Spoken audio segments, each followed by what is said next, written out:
আমাক গুৰুজনে ভাগৱতত কৈছে যে তুমি জীৱনৰ পাৰ কৰা কালছোৱাত যিখিনি ধন ঐশ্বৰ্য সম্পত্তি সংগ্ৰহ কৰিলা, ইষ্ট মিত্ৰ কুটুম্বৰ মাজত আছা, যাবৰ সময়ত সেইখিনি নিব নোৱাৰিবা। যত দেখা ধন শৰীৰৰ স্বজন, মৰিলে লগে নাযায়। এইবিলাক আমি মৰিলে লগত নিব নোৱাৰো, কিন্তু এই দুটা দিনৰ সম্পত্তি আমি লগত নিব পাৰিম। শৰীৰৰ ভগতি পৰম সম্পত্তি, ইহ পৰলোকে পায়। এই দুটা দিনৰ জীৱনৰ তাৎপৰ্য এইটোৱেই যে আমি জন্মান্তৰ কাৰণে আমি পুণ্য সঞ্চয় কৰি লৈ যাম। গতিকে শ্ৰৱণ শক্তি থাকোঁতে, দৃষ্টি শক্তি থাকোঁতে, বাক শক্তি থাকোঁতে, কৰ্মৰ হস্ত শক্তি থাকোঁতে, চৰণৰ গতি শক্তি থাকোঁতে আমি এনে পবিত্ৰ কামত আত্মনিয়োগ কৰিব লাগিব। যোৱাকালি মই গধূলি আহি দেখিছোঁ কেইবাগৰাকী আয়ে অহৰহ জুইত চাহ বনাই আছে, পিঠা দি আছে, লগতো সেৱা ধৰি আছে, হাত দুখন লগাই আছে ঈশ্বৰৰ কামত। গতিকে আমি যিকণ সময় ঈশ্বৰৰ কামত লগাম, সেইকণহে আমাৰ অক্ষয় পুণ্য হিচাপে ৰ'ব। ধন জন পুত্ৰ ভাৰ্যা দেখা যত মানে ইলেকতে কালে হবে নিভে নানা থানে, এইবোৰ আমাৰ হাতৰ পৰা লৈ যাব কালে, আমি ৰাখিব নোৱাৰো। যিমানে কৃষ্ণক দিয়ে সেইতে অক্ষয়, ইহাকন নিবাক একো জনে নাপায়। এই দুটা দিন যে আপোনালোকে ঈশ্বৰৰ কৰ্ম, ঈশ্বৰৰ সেৱাৰ কাৰণে যে সময় দিছে বা আত্মনিয়োগ কৰিছে, কায়িক মানসিক বৌদ্ধিক আৰ্থিকভাৱে ত্যাগ স্বীকাৰ কৰিছে, এই ধন আমাৰ জন্ম জন্মান্তৰ কাৰণে সঞ্চিত ধন হিচাপে থাকিব। সেইকাৰণে কৈছে পৰকাল ধন মাধৱৰ নাম, তাকল লোৱা গলে বান্ধি, হয়তো এটি ধনে এৰা আলজাল পাছে মৰি বাহা কান্দি। অধিৱেশনৰ চিঠিখন পোৱাৰ পিছতো যদি বিহুৰ চিন্তনতে যদি আমি আগবাঢ়ি নাহো আৰু আহিলেও যদি আকৌ ঘৰুৱা বিহুৰ চিন্তাত আমাৰ মনটো যদি গতি কৰিবলৈ এৰি দিওঁ, তেতিয়াহ'লে আমি প্ৰাপ্য পুণ্যৰ পৰা নিজক বঞ্চিত কৰিব লাগিব। সেইকাৰণে গুৰুজনে ভগৱন্তৰ নাম এনেধৰণে শুনিব লাগে, তাৰ ওপৰতো আহ্বান জনাইছে যে তুমি এই সময়ত অন্য চিন্তন নকৰিবা। একান্ত মনে ভগৱন্তৰ গুণ কীৰ্তন শ্ৰৱণ কীৰ্তন কৰিলে আমাৰ তাৰ পুণ্য ফলটো আমাৰ জন্ম জন্মান্তৰ কাৰণে এইটোহে আমি লৈ যাব পাৰিম। গতিকে এই ধন ল'বৰ কাৰণে আমি প্ৰথমতে ভগৱন্ত কৃষ্ণই শিশু লীলাতে কেইবাজনো দৈত্যক নিধন কৰি তাৰ নিদৰ্শন দেখুৱাই দিছে। কৃষ্ণই শিশুকালত কেইবাটাও দৈত্য নিধন কৰিছে। আটাইকেইটা দৈত্যৰ বিষয়ে কোৱাৰ সময় মোৰ হাতত নাই, মাত্ৰ প্ৰথম দৈত্যটোৰ কথা কৈছো, প্ৰাসংগিকতা ৰক্ষা কৰি। কাৰণ তেওঁ সেই সৰু সৰু দৈত্যকেইটাক যদি সৰুকালতে সেই দৈত্যকেইটাক যদি নিধন নকৰে, তেতিয়াহ'লে 7-8 বছৰ বয়সত তেওঁ মহাৰাজ কৰিব নোৱাৰে গোপীসকলৰ ভিতৰত। কৃষ্ণই যেতিয়া মহাৰাজ কৰিছিল তেতিয়া তেওঁৰ বয়স আছিল 7-8 বছৰ। সেইকাৰণে সেই কেলিটো কোৱা হয় অনংগ কেলি। প্ৰথম দৈত্য কাক মাৰিছিল? পুতনা। পুতনাৰ আবিধানিক অৰ্থ হৈছে দুৰ্গন্ধ, অজ্ঞানতা, আশা, আকাংক্ষা, কামনা, বাসনা। আমি এই সংসাৰলৈ আহি জীৱশ্ৰেষ্ঠ মানুহ হৈ যদি বিনাশী কামনাক যদি ত্যাগ কৰিব নোৱাৰো, সঁচাৰ প্ৰতি যদি অনুধাৱিত হ'ব নোৱাৰো, তেতিয়াহ'লে আমাৰ জীৱন ধৰাৰ অসাৰ্থক হ'ব। সেইকাৰণে মাধৱদেৱে আমাক বাৰ্তা দিছে, হৰি কি কেৱলে সঁচা মাত্ৰ, ৰাম ৰাম ৰাম ৰাম ৰাম, অকান্ত বিনে মিছা যত দেখি শুনি মানে। আমি চকুৰে যিমান দেখিছো, কাণেৰে যিমান শুনিছো, চব মিছা, কেৱল হৰিহে সঁচা। যিটো মিছা তাক আশা কৰি, ৰাম ৰাম ৰাম ৰাম ৰাম, দুৰাচাৰ মন মৰ হকেন অজ্ঞানে। যেহে দুৰাচাৰ মন তই এই অজ্ঞানৰ বশৱৰ্তী হৈ মিছাৰ প্ৰতি কিয় ধাৱমান হৈ গতি কৰিছ, এই উপলব্ধি আমাক লাগিব। আমি চিঠিখন পোৱাৰ দিনাখনে আমি ভগৱানক ক'ব লাগিব, প্ৰভু পৰম ভাগ্যৰ ফলত তোমাৰ ভকতৰ সংগত বহি স্বাদত অমৃতময় পৰম আনন্দ ৰস পান কৰাৰ এটা দিন আহিছে, সুযোগ আহিছে। সেইদিনা যাতে তুমি বিষয়তে মোক আবদ্ধ কৰি নাৰাখিবা, যথা সময়ত যাতে মই ওলাই গৈ তোমাৰ যাতে সেই অমৃত ৰস পান কৰিব পাৰো।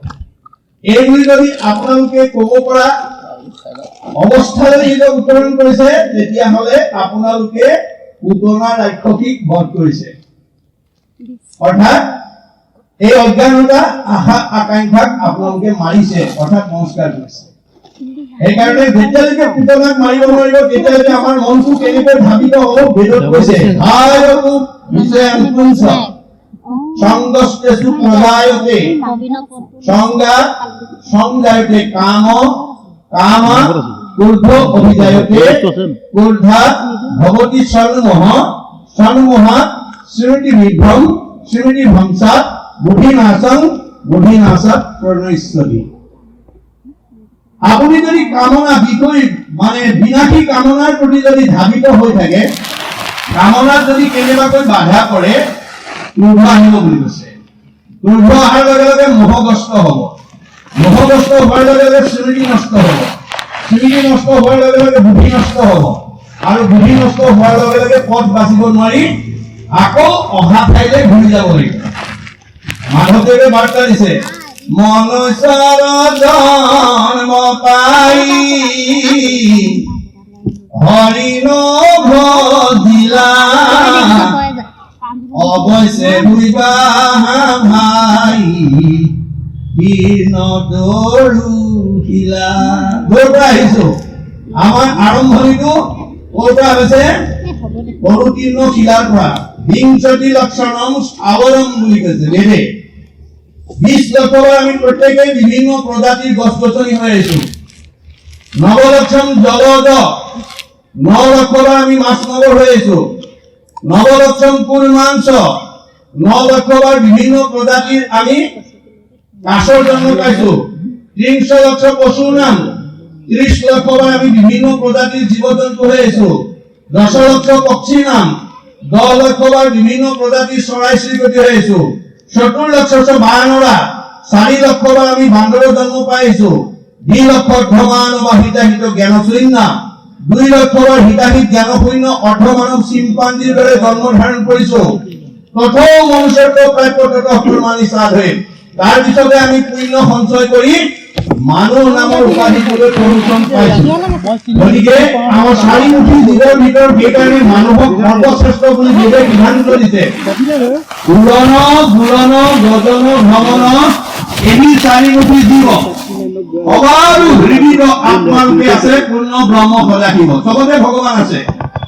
তৎসত্ত্বেও মানুহক কি বুলি ক'লে? মনুষ্যৰ জন্ম অবাহান্তে শ্ৰেষ্ঠ আছে দিব্য জ্ঞান। আমাৰ ইতৰ প্ৰাণীতকৈ এটা জ্ঞান বেছি আছে, তাক দিব্য জ্ঞান বুলি কৈছে। যিটো জ্ঞানৰ সৌজন্যত আজি আমি এনেধৰণে একেলগে বহি ঈশ্বৰৰ কথা শুনিব পাৰিছো। এইটোকে বেদে আমাৰ শ্ৰেষ্ঠ গুণ বুলি কৈছে। বাকী 4টাত আমাৰ ইতৰ প্ৰাণীৰ লগত পাৰ্থক্য নাই। আহাৰ, নিদ্ৰা, ভয়, মৈথুনৈষ সামান্যম এতৎ পশুম্ভি নৰানাম। এই 4টা আমাৰো আছে, ইতৰ প্ৰাণীও আছে। আমিও আহাৰ খাওঁ, গৰু ছাগলীও খায়। আমিও জন্ম দিওঁ, তেওঁলোকেও দিয়ে। আমিও মৰিবলৈ ভয় কৰোঁ, তেওঁলোকেও ভয় কৰে। আমিও জিৰণি লওঁ, তেওঁলোকেও লয়। এই 4টা বিষয়ত ইতৰ প্ৰাণীৰ লগত আমাৰ পাৰ্থক্য নাই। আমাৰ পাৰ্থক্যটো হ'ল ধৰ্মহি তেষাং বিশেষ। ধৰ্ম গুণটো আমাৰ ইতৰ প্ৰাণীতকৈ বেছি আছে। যে আমি মানুহৰ জন্ম পাই যদি ধৰ্মৰ প্ৰতি অনুৰাগী নহওঁ, তেতিয়াহ'লে আমাক বেদে কি বুলি কৈছে? ধৰ্মেন হীনা বস্তুৰ্ভি সমানা। যাৰ ঈশ্বৰৰ কথা শুনিবৰ কাৰণে, ঈশ্বৰৰ কৰ্ম কৰিবৰ কাৰণে, ঈশ্বৰৰ স্থানলৈ যাবৰ কাৰণে, ঈশ্বৰৰ ৰূপ দৰ্শনৰ কাৰণে যাৰ মনত অনুৰাগ নাই, তেওঁ যদিও দেখাত মানুহ, তেওঁ ইতৰ প্ৰাণীৰ লগত কোনো পাৰ্থক্য নাই।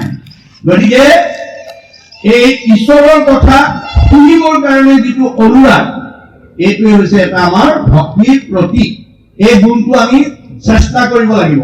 আজি এই সকল ভকতক যে সেৱা ধৰিলে আৰু ভগৱন্তক সেৱা বেলেগকৈ ধৰিব নালাগে। ভকত ভগৱন্ত অভিন্ন এই দুটি প্ৰাথমিক আপোনাৰ লাই মেকুৰী মণ্ডল আৰু আপোনাৰ বৰদণ্ডী প্ৰাথমিকৰ ভকতসকল জীৱন ধন্য কৰিছে। কাৰণ আমাৰ সেইজনা মহাপুৰুষক বাদ দি আমি ধৰ্ম সংস্কৃতিৰ কথা ক'ব নোৱাৰো বুলি এইজনা মহাপুৰুষে আমাক আজিৰ এই সেৱাৰ পবিত্ৰতাটো সম্পৰ্কে কৈছে, আমাৰ উপাৰ্জনৰ সাৰ্থকতা সম্পৰ্কে কৈছে যে আমি ধন উপাৰ্জন কৰিলেই নহব, মানে আমাক কি কৰিব লাগিব? কাৰ্য সাধনত সহায় কৰিব লাগিব। কি কাৰ্য? বেদে কোৱা কাৰ্য। বেদে তাকো বিধি আছে, তাকে বোলে কৰ্ম। বেদে বিহা কৰ্ম কৰিব পাৰিব। বেদে কি কৈছে? ঈশ্বৰতে যিটো কৰে তাকে বোলে কৰ্ম। আজি দুটা প্ৰাথমিক শাখাই ঈশ্বৰৰ মানে উপাৰ্জনৰ অৰ্থ ব্যয় কৰিলে। অৰ্থ আজি বাৰু কিঞ্চিত একো নাহি ফল, যদি নভজয় হৰি চৰণ কমল। আমি ধন উপাৰ্জন কৰি যদি ঈশ্বৰৰ সেৱা কৰিব নোৱাৰো, আমাৰ ধৰ্মৰ কোনো মূল্য নাই। দুখ কৰি ধন ধান আৰ্জা যত মানে কৃষ্ণে এৰে যদি তাকো খাইবে আনে। আমি যিমান ধন ঘটি থৈ নাযাওঁ কিংবা আমাৰ দেহৰ পৰা যদি কৃষ্ণ ওলাই গলে আমাৰ ধন বিলাক আনে ভোগ কৰিব। সেইকাৰণে আমি জীয়াই থাকোঁতে নিজ হস্তে আৰ্জি যদি উপযোগনাথ কিছু ব্যয় কৰি উপভৰিত সেৱা। এই দুখন হাতে যি উপাৰ্জন কৰিছো তাৰ কিবা এটা অংশ ঈশ্বৰৰ কামত আমি ব্যৱহাৰ কৰিবলৈ শিকিব লাগিব। যিবা কিছু আছে ধন তেজাত আৰু মোহমন। আমাক মহাপুৰুষে গুৰুজনাই আমাক আহ্বান জনাইছে, তোমাক ভগৱানে যি দিছে তাতে মোহগ্ৰস্ত নহব। কিছু ব্যয় কৰা হৰি কৰে, যোনে যি পাৰে তাৰ পৰা কিবা এটা ঈশ্বৰৰ কামলৈ দিবা। এবেকে ভগতি বাঢ়ে মাধৱত প্ৰেম চৰে, তেবে ধন নাযায় কালত ব্যৰ্থে। আজি ইয়াত লগোৱা আপোনালোকে কোনোবাই এসাঁজ দিছে, কোনোবাই চাহ তামোল দিছে, কোনোবাই আপোনাৰ অৰিহণা আগবঢ়াইছে, দেখাত কিন্তু খৰচ হৈছে। আমাৰ বেদৰ মতে জমা হৈছে। এক গুণ লগাইলে অনন্ত গুণ হয়, নাজানি নুবুধ হবে ধন সাঞ্চিত হয়।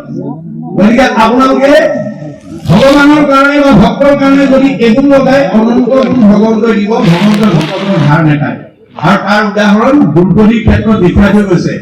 দ্ৰৌপদীয়ে ভগৱানক ধাৰ লগাইছিল কেনেকৈ?